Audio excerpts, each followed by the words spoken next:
Types of compound predicates in English.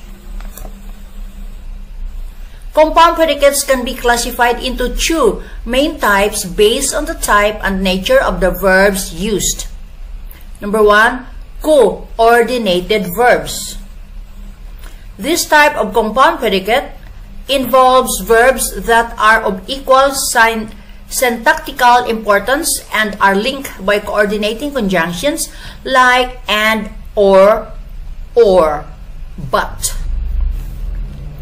That is, true past tense, present tense, or future tense verbs will form a compound predicate.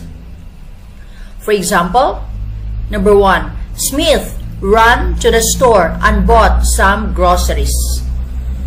Number 2, Sophia can stay here or leave.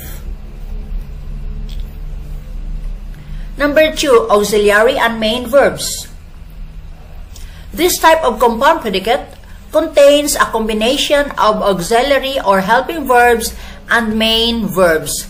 This type of sentence structure often appears in more complex tenses and voices. For example, number 1, they have finished their homework and are watching TV now.